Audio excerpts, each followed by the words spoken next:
नमस्कार, मैं हूं आशुतोष और आप देख रहे हैं हमारा विशेष कार्यक्रम। हमारा ये वो कार्यक्रम है जिसमें हम किसी एक विषय पर पूरी गंभीरता के साथ, पूरी गहराई के साथ चर्चा करते हैं ताकि इस विषय पर हमारे दर्शकों को कहीं और जाने की जरूरत न पड़े। आज हम दरअसल एक बार फिर नए सिरे से अडानी के मसले पर चर्चा करेंगे। अडानी के मसले पर चर्चा इसलिए करेंगे क्योंकि इस मामले में एक नाटकीय मोड़ आया है। नाटकीय मोड़ इसलिए क्योंकि जैसा आप जानते हैं कि यह मामला सुप्रीम कोर्ट में था। सुप्रीम कोर्ट में इस मसले पर 15 तारीख को यानी 15 सितंबर को सुनवाई होगी। 14 सितंबर तक सेबी को अपनी रिपोर्ट सौंपनी है। लेकिन इस बीच अजय कुमार अग्रवाल नाम के एक शख्स सामने आए हैं जो एक जमाने में अडानी ग्रुप के पूर्व ठेकेदार हुआ करते थे। उन्होंने सुप्रीम कोर्ट में एक एप्लीकेशन लगाई है और सुप्रीम कोर्ट में एप्लीकेशन लगा के कहा है कि उनके पास उनकी बातों को सुना जाना चाहिए क्योंकि उनके पास कुछ ऐसी जानकारियां हैं जिससे कि अडानी ग्रुप में जो पैसे के लेन देन का प्रश्न है उसको वो साबित कर सकते हैं।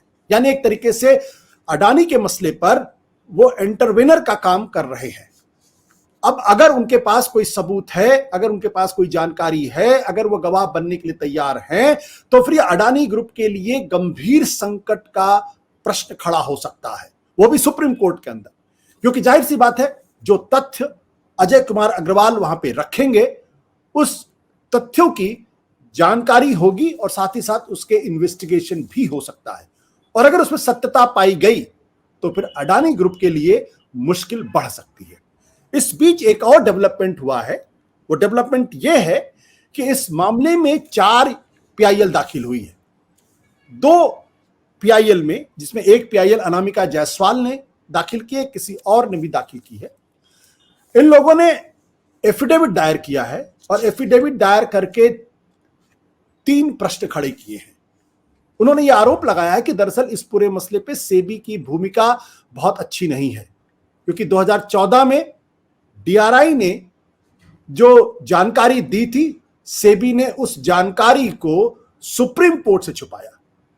दूसरी बात यह कही गई कि इस पूरे मसले पे कॉन्फ्लिक्ट ऑफ इंटरेस्ट भी दिखाई पड़ता है क्योंकि सेबी के एक कमेटी में अडानी यानी गौतम अडानी के एक रिश्तेदार भी हैं। वैसे में स्पष्ट जांच कैसे हो पाएगी, इसमें थोड़ा संदेह है। और तीसरी बात यह कही गई है कि दरअसल सेबी के नियमों में जो पिछले दिनों बदलाव किए गए थे, उस बदलाव की वजह से जांच पूरी नहीं हो पा रही है। तो एक तरफ सुप्रीम कोर्ट में एक नए गवाह का सामने आना और अपने आप को सबूत देने के लिए पेश करना, और दूसरी तरफ नई पिटीशन डाल के नया एफिडेविट देकर 3 महत्वपूर्ण सवाल सेबी पर खड़े करना, यह इस पूरे मामले को बहुत ही कॉम्प्लेक्स कर देता है, कॉम्प्लिकेटेड कर देता है। इस पूरे मसले का मतलब क्या है, कितना गंभीर है अडानी का मसला और किस आगे मुकाम तक जा सकता है, इस पर बात करेंगे। हमारे साथ इस वक्त मौजूद हैं राजीव रंजन सिंह जो फॉर्च्यून पत्रिका के साथ जुड़े हुए हैं और अडानी के मसले पर इस वक्त देश के जाने माने एक्सपर्ट माने जाते हैं। राजीव जी, सबसे पहले तो ये बताइए कि ये जो अजय अग्रवाल जी की जो एंट्री हुई है, बड़ी नाटकीय तरीके से एंट्री हुई क्योंकि अभी तक तो वो गायब थे, अब सडनली पिछले हफ्ते उन्होंने दिखाई, उन्होंने एक तरीके से एप्लीकेशन भी दायर की है। तो इनको आप कितना गंभीर मानते हैं और इनका क्या जुड़ाव रहा है अडानी ग्रुप के साथ?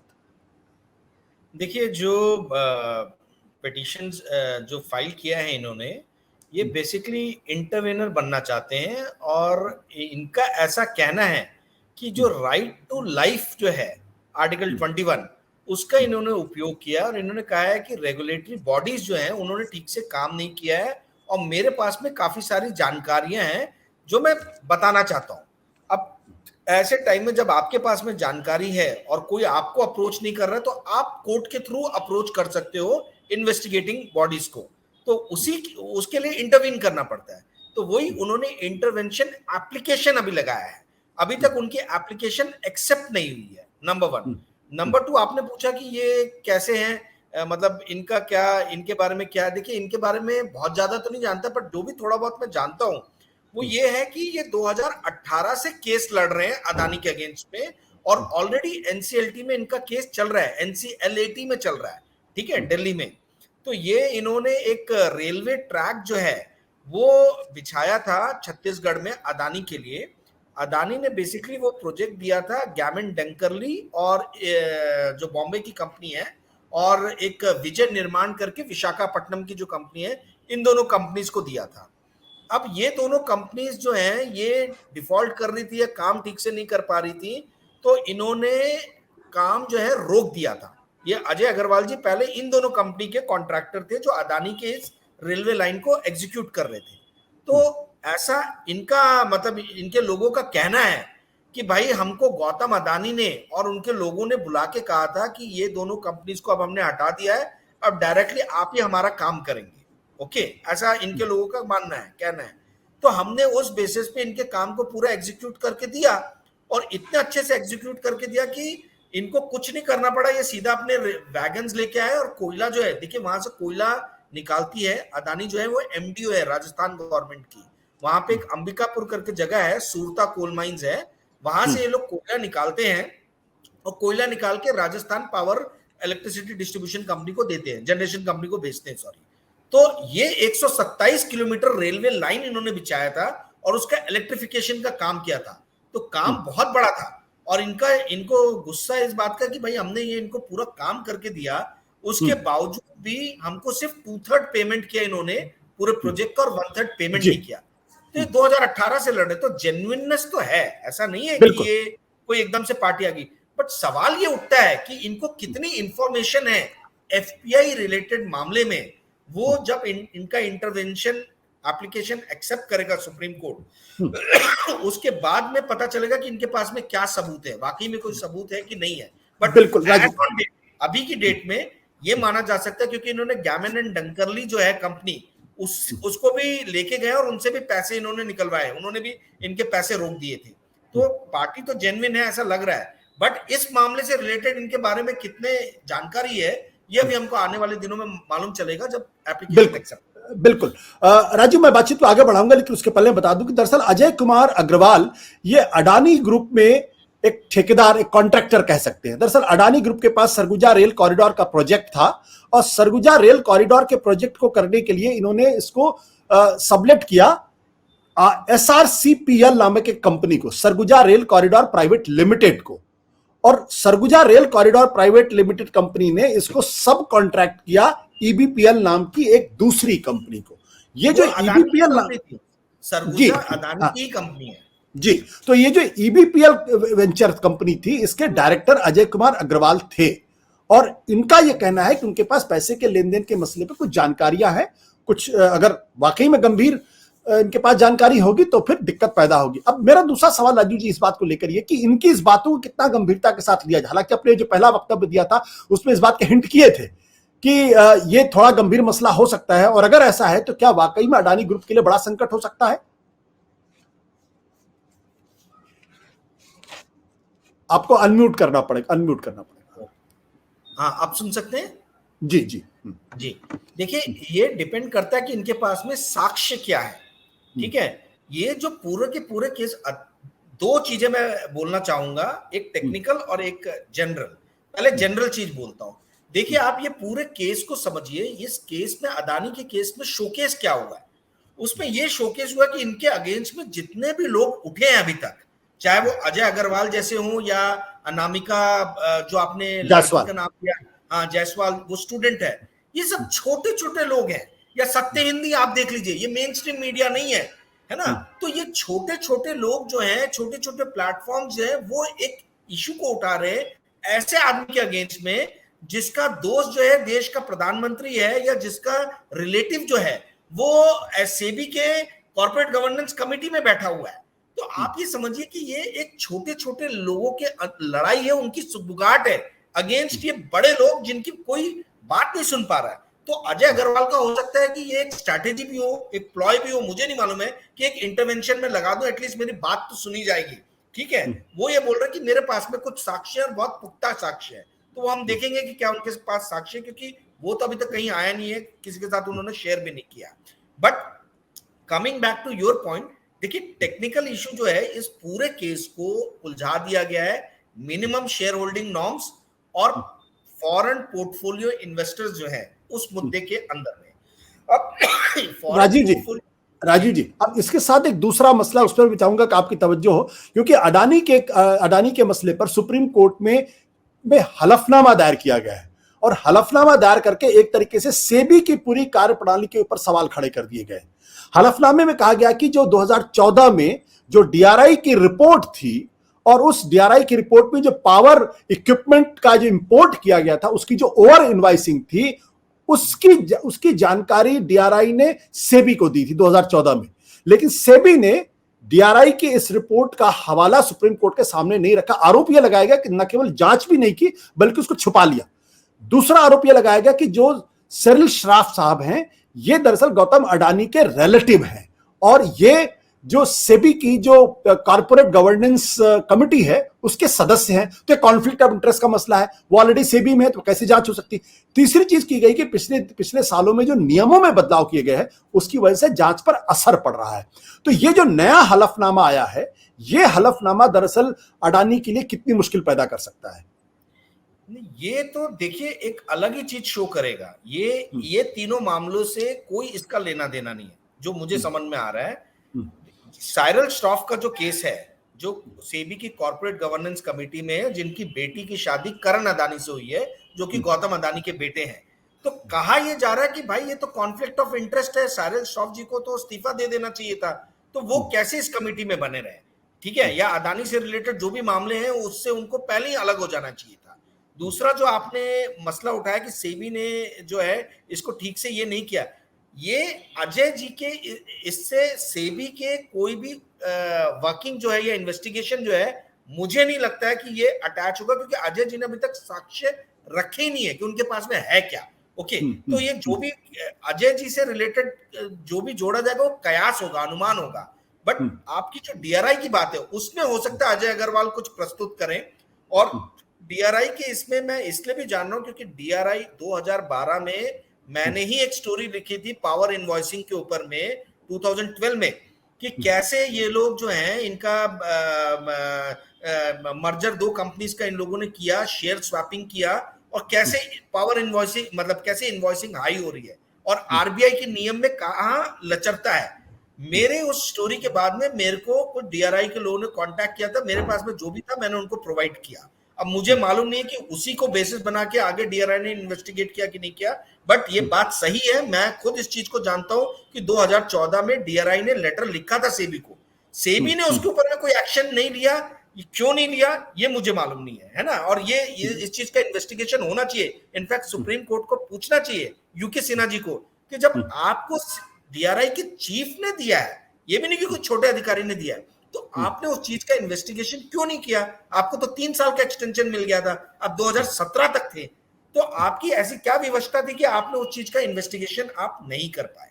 तो ये इससे हो सकता है कि अजय अग्रवाल जी कुछ साक्ष्य दे जो इस पे डाल सके। बट सेबी जो फॉरेन पोर्टफोलियो का कर रही है, मुझे थोड़ा डाउट है कि अजय अग्रवाल जी का कोई लेना देना हो। तो डीआरआई की चिट्ठी के संदर्भ में मैं अपने दर्शकों को बता दूं कि दरअसल ये अडानी के ऊपर आरोप ये था कि इन्होंने पावर इक्विपमेंट आयात किए थे, उसकी ओवर इनवाइसिंग की गई थी, और इनके ऊपर 2343 करोड़ की साइफन ऑफ करने का आरोप है। डीआरआई ने कहा था कि हमने इस पूरे मामले की जांच की है, और जांच करने में ये सारी चीजें हमारे सामने आई हैं, और हमने एक सीडी जो है वो सेबी के चीफ को दी, और साथ ही साथ सेबी के चीफ को यह भी कहा कि मुंबई का जो हमारा जोनल ऑफिस है वहां से भी आप कुछ और कागजात ले सकते हैं। आदर्श स्थिति यह थी कि डीआरआई के कहने के बाद सेबी को इन सारे कागजात लेने चाहिए थे, सीडी की जांच पड़ताल करनी चाहिए थी, और आगे जांच पड़ताल करके किसी निष्कर्ष तक पहुंचना चाहिए। हो सकता है यह बात गलत हो सकता है सबूत ना हो सकता है तथ्य ना हो, होक्स भी हो, लेकिन जांच नहीं की। यही बात हलफनामे में सुप्रीम कोर्ट के सामने रखी गई है कि सुप्रीम कोर्ट तक से इस पूरे मसले को छुपा लिया गया। अब जरा ये सेरिल शराफ का जो मसला जिसका आपने जिक्र किया है, कि सेरिल शराफ वाले मामले में क्या है कि सेरिल शराफ गौतम अडानी के रिलेटिव हैं, यानी इनकी बेटी की शादी गौतम अडानी के बेटे से हुई है। ये जो कॉर्पोरेट गवर्नेंस कमेटी के सदस्य हैं, और कॉर्पोरेट गवर्नेंस की जो कमेटी है ये इनसाइडर ट्रेडिंग को इन्वेस्टिगेट करती है, और अडानी का 24 में से 5 मामले इनसाइडर ट्रेडिंग के हैं। तो क्या ये कॉन्फ्लिक्ट ऑफ इंटरेस्ट का मामला बनता है या नहीं बनता है? ये तो बिल्कुल बनता है। ये तो मैंने स्टार्टिंग में बोला कि इनको तो बहुत पहले ही अलग हो जाना चाहिए था, ठीक है। ये इस चीज की जो साइरल श्रॉफ की जो इतनी निंदा हो रही है, भर्त्सना हो रही है, वो इसी बात पे हो रही है कि भाई अब ये देखिए ये पूरा का पूरा मामला ही ये शोर है, छोटे छोटे लोग खड़े हो रहे हैं और बड़े बड़े लोग इनके साथ में हैं। तो ये तो क्लियरली ये चीज शो करता है कि भाई मतलब चीजें जो हैं वो किस तरीके से टर्न हो रही हैं। अभी आपने बोला अजय जी कहाँ से आ गए, अजय अग्रवाल जो भी नाम है, ये कहाँ से आ गए? ये देखिए इस तरीके के छोटे छोटे बहुत सारे लोग अभी आपको आगे हो सकता है देखने को मिले, जिनके अंदर अभी हिम्मत आई हो, जो इतने दिन से चुपचाप बैठे और जिनके अंदर हिम्मत आई हो कि ठीक है हम बड़े लोगों से लड़ सकते हैं। It might be possible, we don't know. पर ये जो साइरल श्रॉफ रिलेटेड जो आपने बात बोली वो एकदम सही बात बोली कि भाई ये आप कॉर्पोरेट गवर्नेंस कमेटी बना रहे हो, वो भी सेबी की, जो 3,500 लिस्टेड कंपनीज के इनसाइडर ट्रेडिंग्स और बाकी जो नेफेरियस एक्टिविटीज हो सकती है उसको इन्वेस्टिगेट करने का जो मादा रखती है, दम रखती है, वैसी कमेटी में यदि किसी बड़ी कंपनी जिसके 10 लिस्टेड कंपनीज है उसका रिलेटिव यदि बैठा हो तो वो अपने आप में जो है ना बड़ा मतलब इट शुड मतलब ये ऐसा होना नहीं चाहिए।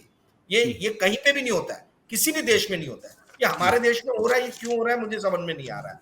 जहां तक आपने उसके पहले जो बात बोली कि भाई डीआरआई वाली, देखिए डीआरआई वाली में तो मैं खुद जो है मैंने स्टोरी किया था, मैंने आपको कहा था मैं आपको रिक्वेस्ट भी करूंगा, मैं आपको स्टोरी का लिंक भेज दूंगा, आप प्लीज डिस्क्रिप्शन बॉक्स में अगर डाल सके तो डालिएगा।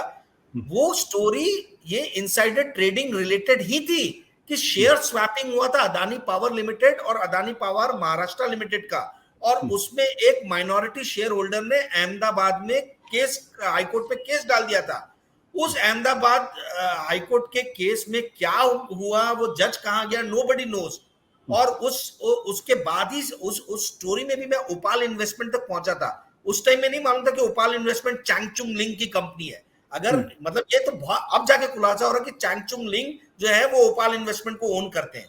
बट ये मामले जो है ये ऐसा नहीं है, ये पहले से ही चल रहे हैं। ये अगर मेरे जैसे छोटे पत्रकार को पता है तो ये इतने बड़े बड़े रेगुलेटर और डीआरआई और ईडी बैठे, इनको तो 100% पता होगा। तो इस चीज की क्यों नहीं इन्होंने स्टार्टिंग से इन्वेस्टिगेशन किया, ठीक तरीके से इन्वेस्टिगेशन किया? ये इस चीज का खुलासा होना चाहिए। बट सवाल ये कि इन्वेस्टिगेटर को कौन इन्वेस्टिगेट करेगा? Who will investigate the investigator? तो बिल्कुल ये बड़ा ही मतलब वो हो गया कि अंडा पहले आया कि मुर्गा पहले आया। आई मीन इन्वेस्टिगेटर को आप इन्वेस्टिगेट कैसे करोगे? बिल्कुल। और ये जो हलफनामा है, इस हलफनामे में साफ तौर पे ये कहा गया है कि दरअसल सेबी के नियमों में बदलाव किए गए थे और उस बदलाव की वजह से जांच आगे नहीं बढ़ पा रही है। अपने दर्शकों को दरअसल बता दें कि 24 जनवरी को जब हिंडनबर्ग की रिपोर्ट आई थी तो उस पर काफी हंगामा मचा। काफी हंगामा मचने के बाद मार्च के महीने में 6 सदस्यों की कमेटी बनाई गई, जिसमें कुछ ज्यूरिस्ट थे, कुछ बिजनेस से रिलेटेड लोग थे। इन लोगों ने मई के महीने में अपनी एक रिपोर्ट फाइल की। उस रिपोर्ट में इन्होंने कहा कि जो ये हमारी जांच है वो जांच जर्नी विदाउट डेस्टिनेशन, यानी जो हमारी जो यात्रा है वो उसका कोई मंजिल ही नहीं है, बिना मंजिल की यात्रा पे है। कारण क्या था? क्योंकि कुछ कानून ऐसे बदलाव हो गए थे। वो कौन से कानून थे जिसमें बदलाव किए गए थे जिसकी वजह से ये जांच आगे नहीं बढ़ पाई और ये कमेटी को कहने के लिए मजबूर होना पड़ा? देखिए 2018 में भारत सरकार ने prevention of money laundering act के नियमों में बदलाव किया। उसके बाद में सेबी को जरूरत नहीं थी, पर सेबी ने देखा देखी में अपने रूल्स में चेंज किया, ये कह के कि हमारे रूल्स जो बने हैं वो मनी लॉन्ड्रिंग को रोकने के लिए बने। अब इन्होंने क्या रूल चेंज किया? पहले नियम ये था कि यदि कोई फॉरेन पोर्टफोलियो इन्वेस्टर पैसे डाल रहा है तो उसके अल्टीमेट बेनिफिशियल ओनरशिप के बारे में आपको सेबी को जानकारी देना जरूरी था। बट 2018 में जो इन्होंने रूल चेंज किया उसमें यह कर दिया कि आपको अल्टीमेट बेनिफिशियल ओनरशिप के बारे में जानकारी देने की जरूरत नहीं है, आप बेनिफिशियल ओनरशिप का नाम दे दीजिए। तो बेनिफिशियल ओनरशिप में आप जिसको डायरेक्टर कोई कंपनी का उसको दे दीजिए। अब आप अपने ड्राइवर को डायरेक्टर बना दोगे या अपने घर में बागबानी करने वाले को डायरेक्टर बना दोगे तो किसको क्या मालूम है कि इस फंड को कौन ओन करता है? या वो फंड मैनेजर जो चला रहा है उसका नाम दे दीजिए। तो दैट वाज सफिशिएंट। पहले अल्टीमेट बेनिफिशियल ओनरशिप का नाम देना था, उस चीज को हटा के इन्होंने बेनिफिशियल ओनरशिप कर दिया। बेनिफिशियल ओनरशिप में भी डायरेक्टर का नाम देने पे हो जाएगा। तो इसके कारण क्या हुआ कि जो 42 पोर्टफोलियो इन्वेस्टर्स जो हैं, जिन्होंने ये 13 एफपीआईज में पैसे डाले थे, उन 42 पोर्टफोलियो इन्वेस्टर्स के अल्टीमेट बेनिफिशियरी ओनर्स का नाम नहीं पता चल पा रहा है।